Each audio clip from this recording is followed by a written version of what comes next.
Annie Dreuil, pourquoi et comment vous est venu le souci des chômeurs? Eh bien, j'étais, dans les années 80, j'étais assistante de direction à l'hôpital de jour, à la guidance infantile, et je recevais les candidatures des demandeurs d'emploi, éducateurs, rééducateurs, orthophonistes, et nous répondions sans arrêt qu'il n'y avait pas de place. Ça m'a un petit peu éveillé la conscience à me dire, mais enfin, on forme des éducateurs, on forme des orthophonistes, on forme des psychologues, et il n'y a pas de poste. Donc, ma première question est venue de là, et après, j'ai lu dans La Croix et dans le journal Le Monde la création de la Maison des chômeurs à Paris. Ça a résonné dans ma tête et j'ai eu envie d'aller le voir. Est-ce le contact plus direct avec certains chômeurs qui a créé le déclic de ce que vous avez mis en œuvre dans la Maison des chômeurs? Oui, tout à fait, parce que il n'y avait pas de modèle. La maison des chômeurs, personne n'a dit il faut faire ça, ça, ça et ça. Nous, on a ouvert, c'est parti d'un conseil pastoral, d'un local prêté par une paroisse, d'un soutien quand même du monde chrétien et des forces spirituelles, qu'elles soient catholiques ou protestantes. On sentait bien à ce moment-là qu'il y avait quand même beaucoup de gens qui voulaient soutenir. Mais nous avons créé les services et les activités qu'en fonction de ce que les gens qui sont venus nous voir nous ont dit qu'il fallait faire parce que ça leur manquait. Il y avait à ce moment-là, dans les années 80, un vide social énorme. Autant aujourd'hui, on a énormément d'associations d'insertion, de CV, de liens, etc. À ce moment-là, il n'y avait rien. Les chômeurs étaient condamnés à s'inscrire à la NPE individuellement, point. Donc, vous avez créé des services. Pouvez-vous nous en parler? Bien sûr. Alors, en fonction de ce qui nous a été demandé, il fallait téléphoner, il fallait faire des photocopies, il fallait avoir accès à des journaux. Et surtout, nous avons eu affaire à des gens qui crevaient de solitude, en quelque sorte. N'allant plus travailler, finalement, ce lieu est devenu le lieu où ils se sont rendus, peut-être aussi à la NPE, mais ils se sont rendus là, parce que très tôt, comme Maurice Paga à Paris, à la première maison des chômeurs créée, nous avons mis en place des repas. Et cette convivialité, alliée à des services techniques ponctuels, qui rend des services réellement, je crois que le bouche à oreille chez les chômeurs a circulé et nous avons été très très vite débordés.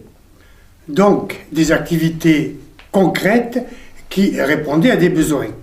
À des besoins qui n'étaient pas couverts nulle part à ce moment-là. De qui est venu le soutien? Comment ont réagi les politiques et les organisations ouvrières? Eh bien, nous étions avant la loi du RMI. C'est Rocard qui a fait voter cette loi. Donc, avant le RMI, nous avions affaire à des gens qui étaient en fin de droit.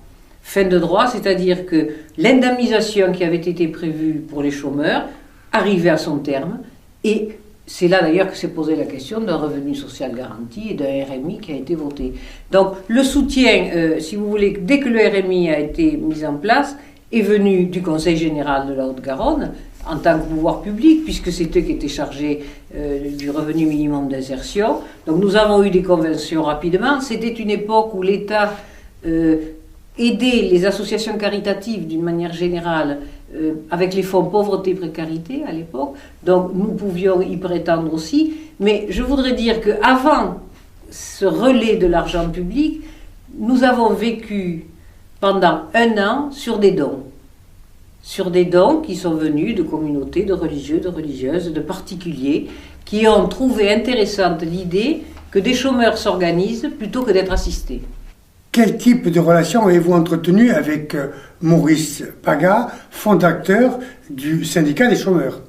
Alors, le syndicat des chômeurs, donc je vous le disais, moi j'en ai eu connaissance dans un journal, le journal Le Monde, dans La Croix qui avait fait le relais. Et je suis allée le voir à Paris, donc j'ai découvert une maison, si vous voulez, lui, je l'ai connu aussi, comme beaucoup de Français à cette époque-là, dans l'émission Droit de réponse de Polac. C'était une émission sur la pauvreté, on parlait des nouveaux pauvres à ce moment-là, et Maurice Paga a lancé un appel à la population au-dessus de toutes les organisations politiques et syndicales, il a dit « chômeurs, organisez-vous ». Nous avons, après cette émission, il y a eu je ne sais pas combien d'associations qui se sont créées en France, et nous avons été dans cette création-là, avec la différence par rapport à Maurice Paga, qui lui voulait des associations de chômeurs que de chômeurs. À Toulouse, nous avons pensé plus solide en quelque sorte, et puis même plus plein de perspectives nouvelles d'associer chômeurs et non-chômeurs, qu'il y ait des travailleurs solidaires et des retraités dans le conseil d'administration autant que de chômeurs. Et c'est vrai que Maurice Paga, c'est l'homme qui a lancé le syndicat des chômeurs, l'homme qui a fait peur. Il a fait peur parce que penser qu'une organisation de chômeurs, vu le nombre de chômeurs qu'il y avait déjà à ce moment-là, ça faisait énormément peur.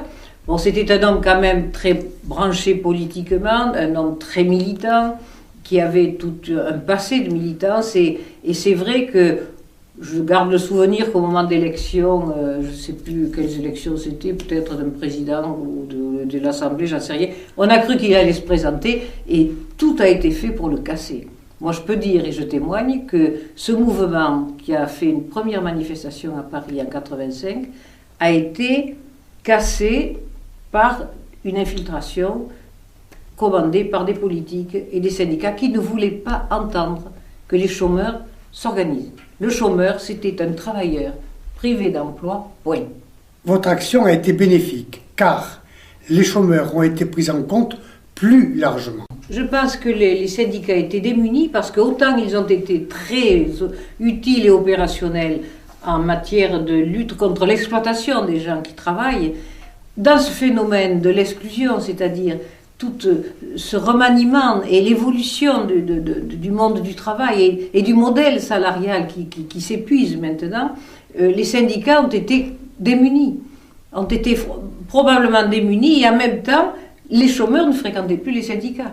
Donc, il y avait, si vous voulez, dans le fait qu'ils viennent dans ce lieu, une réappropriation de leur destin, en quelque sorte, et de leurs droits, qu'ils ont très vite perçus, même si la manifestation de ce militantisme n'était pas à copier sur le modèle salarial pour défiler dans la rue. Quand on est au chômeur, ce n'est pas une identité qu'on revendique et on ne va pas aller défiler dans la rue.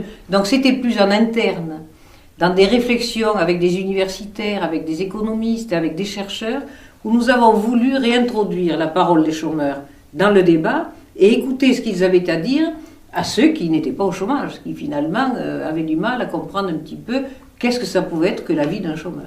Fort de votre expérience passée, que pensez-vous de la situation actuelle au niveau du travail et du chômage? Je pense que la situation actuelle est pire parce que maintenant nous entendons dire à nouveau que si les gens sont au chômage, c'est qu'ils le veulent bien. Il y a une responsabilité que l'on fait à nouveau peser sur les individus, alors qu'on le voit bien, le débat de fond sur le modèle salarial qui nous plombe quand même, le modèle salarial d'un contrat CDI à durée indéterminée, bon voilà, c'est quelque chose qui est terminé. Tous les jeunes qui travaillent, tous les CV que nous avons faits, mais révèlent, mais à qui voudra le voir, des tranches de travail très hachées, intermittentes, coupées, et au lieu d'être nostalgique d'un retour au CDI, à mon avis, il me semble qu'il faut valoriser cette intermittence et la consolider en quelque sorte, puisqu'elle est là. De toute façon, elle est là, on le voit bien avec tout le monde. Et donc, voilà, il y a à l'heure actuelle une situation qui s'est aggravée. De syndicats de chômeurs, on n'en parle plus. Nous avions à ce moment-là un commissaire général au plan, Jean-Baptiste Defoucault, qui avait fait une proposition du chèque associatif syndical pour favoriser la représentation des chômeurs. Tout ça est enterré. Toutes les mesures pour améliorer la condition de vie des demandeurs d'emploi, quelques-unes ont été appliquées, mais on n'en parle plus. Maintenant, à nouveau, c'est les chômeurs qui sont responsables de leur chômage. On n'a plus la vision prospective d'une mondialisation, d'un travail qui est remis en question tel que nous l'avons pratiqué jusqu'à maintenant, et qui repose la question des revenus et des droits individuels. Mais la question d'aujourd'hui, c'est comment redonner des garanties collectives à des droits individuels. Or, les personnes sont renvoyées sur leurs droits individuels. Et les maisons de chômeurs jouent ce rôle. Elles sont quand même un collectif qui peut défendre, qui défend les droits. Mais je crois qu'il faut aller au-delà. Il faut être prospectif encore plus.